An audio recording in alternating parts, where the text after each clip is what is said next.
Հարգելի գործընկերներ, ինձ թվում է, որ մեր սիրելի դաշնակցական գործընկերները, երբ որ գնում են իրենց գրասենյակ, այն մատրիցա կինոյի մեջ մի հատ սարք կար, որ պահում չխկսնում են, ամեն ինչ մոռանում են։ Հա, ներողություն, ասում եմ մատրիցա, չէ, մատրիցան լրի ուրիշ շատ տեղել նմանություններ կան, բայց հա, Սևազգեստ մարդիկ ֆիլմի մեջ այն որ սարք կար, ասես չխկսնում են, մոռանում են ամբողջ կյանքը ու մեկը, չգիտեմ, կարող է Հրանտ Մարգարյանն է, կարող է հիմա պարոն Ռուստամյանն է, ասում է ուրեմն լսեք։ Այն ամեն ինչ եղել է չկա, էս է իրականություն։ Հիմա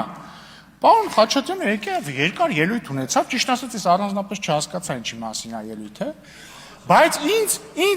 ինձնից կպահանջվի ընդամենը 15 վայրկյան այդ ելույթի ամբողջ հիմքը քանդելու համար։ Պարոն Խաչատրյանը եկել ասում է այդ որտեղից վերցրեցի 29743 կիլոմետր քառակուսի թիվը։ Դուք այդ ինչ եք ասում, ինչեր են ժամանակ 20.8, հիմա 20.743, այդ որտեղ կորավ։ Նախ, միշտ էլ 20.743 ա եղել, հանրագիտարում կարող կլորացված թիվն ա եղել վերնագրում, հետո ներքևը ոչ, բայց, ինձ տեղ ինչքան էլ տարօրինակ չի, օգնության կհասնի Ռոբերտ Քոչարյանը եւ Դաշնակցությունը, որովհետեւ սիրելի պարոն Խաչատրյան,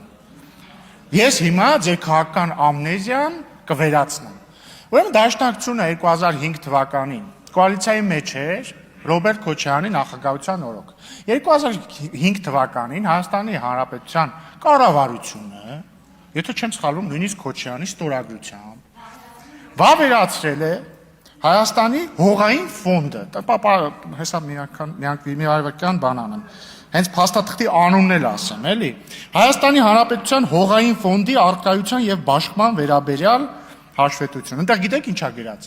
որ Հայաստանի Հանրապետության հողային ֆոնդը բաղկացած է 2974.3 հեկտարից։ Էդ էլ որ բաժանեք համապատասխան թվի կստանա 20743 կիլոմետր քառակուսի։ Բայց կարող եք ասել դե 2005 թիվն ա եղել, խառնել ենք, չենք նկատել։ Նույնն ա եղել 2010 թվին, 2015 թվին։ Հետևաբար այդ որ ասում եք որտեղից եք վերցրել 20743 կիլոմետր քառակուսին, պարոն Խաչատրյան,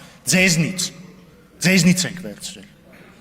Ձեզնից, անձամբ ձեզնից ենք վերցրել։ Այնպես որ դուք եկեք ասեք այդ ուր են կորել են մնացած հեկտարները։ Ընդհանրապես դժվար չի էլի գոնե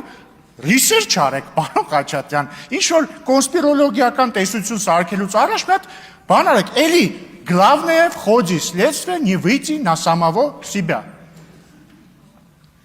Հաջորդը, պարոն Խաչատրյան, եկել ասում եք երկար խոսեցիք Արմաթայի հռչակագրի մասին, չգիտեմ, սենց ինչ-որ սենց բաներ արեցիք, այնտեղ սևով սպիտակին գրված է, որ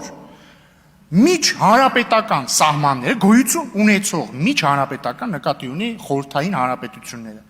դառնում են միջպետական սահմաններ։ Դա նշանակում է այդ պահի գործող ՀԽՍՀ եւ ԱԽՍՀ, մեկը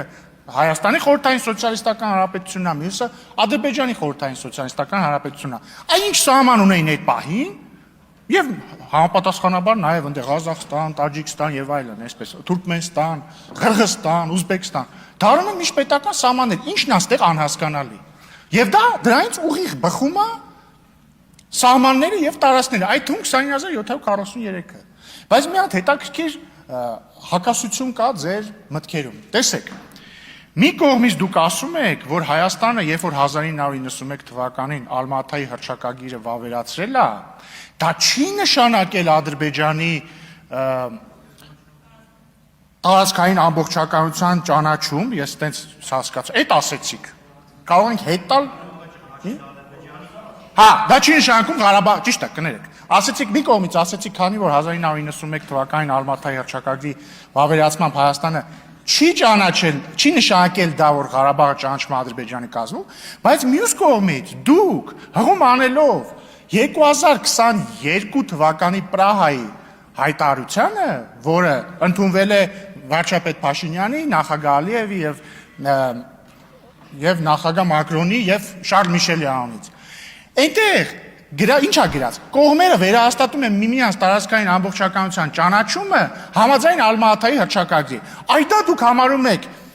փոփոխություն քաղաքականության, ինչի հետևանքով ռուսական խաղաղապահ ուժերը իրենց ֆունկցիան չկատարեցիք։ Հիմա կողմնորոշվեք Ալմաթայի հռչակագրով միմյանց տարածքային ամբողջականության ճանաչումը նշանակում է նախկին խորհրդային հանրապետությունների սահմանների ճանաչում, թե չի նշանակում, որովհետև եթե չի նշանակում, նշանակում է դուք կեղծ մեղադրանք եք ձեր տեսանկյունից առաջադրում Փաշինյանին, բայց իրականում իհարկե նշանակում է, բայց դուք էլի կեղծ մեղադրանք եք առաջադրում Փաշինյանին։